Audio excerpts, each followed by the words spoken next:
Hello, this is Coach Brian Tully from Green Bay Southwest. Today we're going to go through just a short presentation how we do game planning and the tool that we use that will assist us in putting together a solid plan.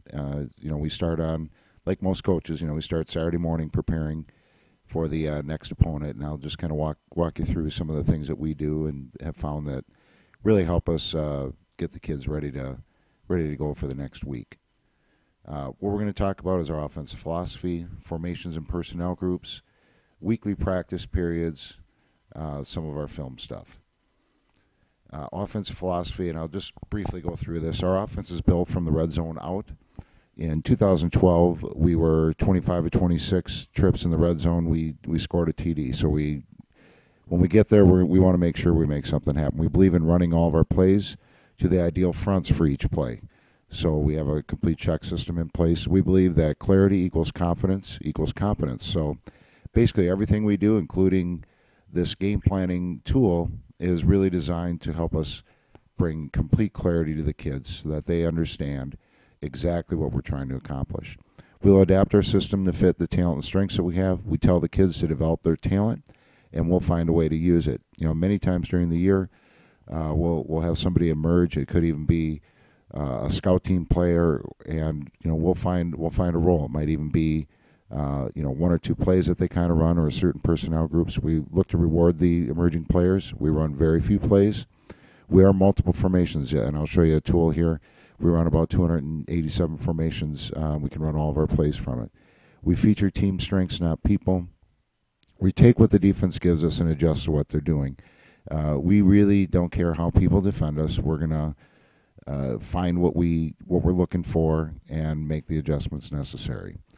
Formations and personnel groups, talked about some of this. One thing we're going to talk a lot about today is that script that we script the first 20 plays, typically have all the formations that we're going to do in that first 20, so we can see the alignment and make necessary adjustments. And the nice thing about the script is we can find 8 times during the week that we can run that script in order and really get the kids comfortable. And that script is very different week to week. And we use the personnel groups, again, to reward people. Just a little bit about our practice plans. I'm a big believer in half lines, so we do half line option period, war zone, which is our speed sweep game, play action period, screen period, blitz period, one-on-one pass routes and blocking, team run, team blocking and sled. We block almost every day, including the quarterback. Goal line and short yardage, we're completely focused on that. 2-minute offense, walk through the first 20 daily, 7-on-7 and 11-on-11. One thing we've done this last year is really more 11-on-11 passing. Just found that 7-on-7 wasn't really getting it done for us with all the things that are happening in the passing game, and any situation needed for the week, and of course their team period. So now I'll jump to the tool that we use, and what we do here is just a basic Excel workbook, and you can see down here on the bottom I have tabs for each position group. So our offensive line coach, and actually this year one thing we've decided to do is our kids are also going to fill this out. I'm probably putting together a survey type tool that basically they can go online. It'll compile all this information. So again, what we're looking for, are they right or left or flip-flop? How do they determine strength? Do they blitz based on slant or slant based on alignment, or by stance, motion, formation? Do they slant to motion? What stunts do they use? Pass rush, just basic questions. When we have all this information, this is about their scheme from the O-line perspective. It helps really determine what we're going to try to get done this next week. And then personnel information, can we block one-on-one? Do they have a player that's way better than us? Do they box or spill? Do they go upfield? Do they trap the trapper? Just basic questions. One that's big for us: can our tight end block the D end? One-on-one. So the offensive line puts this information together. The running backs study the linebackers. Do they read the guards or backs? Do they cross read, full lateral or downhill? What play? Who stays on plays away? This is big for us, obviously, for counters. and what we're going to do to hurt them if they flow fast. How will they read our wingback? You know, in our offense, this is I would say within the top 5 keys. You know that I look for every week. What are they going to be doing with that? You know, step where he steps, will they jam or play off? Again, all basic questions, and then again on the personnel side, can we fullback, wingback? Can we block the linebackers? And can we block the DN with our wingback?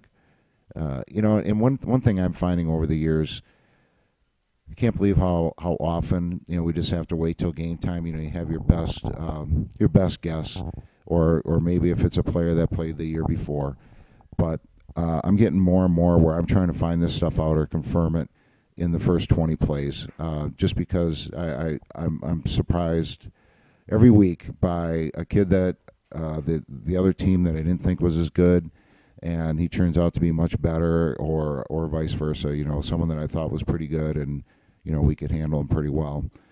So, and then from the receiver standpoint, they're analyzing the D-backs. What scheme? You know, we do a lot of motions, so we're trying to anticipate what they're doing there. Are they based on down and distance, field position? You know, all these different things, and then we're looking at also on the personnel side, and you know where we think we can create a mismatch, maybe based on formation or what they're doing. So, and then another one that's really big for us on the D-backs is, you know, how are they determining who's a forced defender versus our sweep? You know, how they're moving the guys around to defend. We do a lot of fly rocket type speed sweep, so that's something we like to find out early, how they're defending. And then for the quarterback coach, as you can see here, we go through again a lot of the coverage stuff that they're analyzing. Some of these questions, or quite a few of them, are very similar to the wide receivers, but I like, you know, getting a couple different ways to look at it. And each coach will submit this. I usually ask for it by you know, early afternoon on Sunday. You know, gives each coach. We don't really meet. We have a conference call on Sunday night, but otherwise, you know, we meet Saturday morning, maybe for a couple hours with the team, and then we basically just meet on with a conference call, and we do a lot of this stuff virtually to come up with the plan. And then from there, you know, we're basically once we have all that, I will then put together a. Of course, I'm messing up here. A call sheet based on, you know, some of the plays that I think we want to you know, do, and then really by Sunday night, what I spend time on is this is just our first 20 script. That again, it's just very basic, as you can tell, and you know, all I do when I do this is sit down with a piece of paper and, you know, visualize the game. You know, you know typically what you average per play and all those different things. And as you can see, I'm moving the formations around and want to see exactly how they adjust to each one. We have many of our plays will be in the first 20. You know, we're running you know, our crossing route, our pass. We're putting pressure on the defense in all these different things. Typically, we'll run some sort of a screen in the first 20. Like to see how they adjust to that. And you know, here we got a reverse in here. You know, a lot of different things. Actually, this game, you know, hook and ladder. So you know, you come up with a lot of the things in the first 20 that again you feel they're going to have a hard time defending. And because we can practice it in order during the week, the kids can become extremely comfortable with it, and you can throw a lot at the defense, you know, right out of the gate. You know, I like to use this to create momentum. The last 24 games, we've scored first 22 of the 24 games, and I think that gives you a big advantage. I also look at some things for second half as well, and a lot of times these are plays that I think are going to be really good plays. And, you know, during halftime, we will fill this in.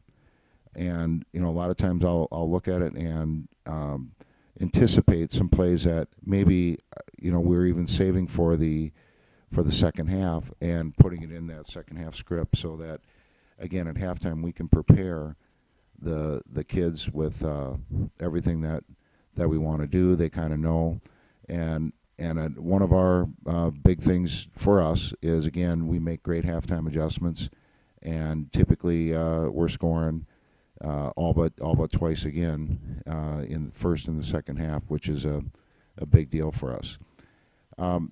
What we got here is I'll just show you. These are all of our formations, and I just put this little matrix together that'll just show. Here's our one back. These are some of our two back alignments. I Oz, that means our Z the opposite. All these different things that we can do. So out of the red formation, which is our tight end to the right, these are all two back. We got our bull and bear package, and then our motions that we can have. So basically, out of that same formation, there's 18 different looks that the defense has to line up at. Red loose just means the tight end is in a nasty split. So all these different things that we can do that, we're just looking for inches here on alignment. So we're throwing this stuff at defenses every week. Down here, this is some of our unbalanced Wisconsin and Badger, some of these different things that we can do with it. So we have all that. Then I go through what formations for the week that we're going to run. And a lot of times what I'm doing here is, like our midline, we can run it out of, we can run it 200 different ways. So a lot of times, we don't have to run it. Each week we may pick, 2 or 3 ways to run that play and mix it up, so that, again, the defense is thinking about lining up to that formation more than they are defending it.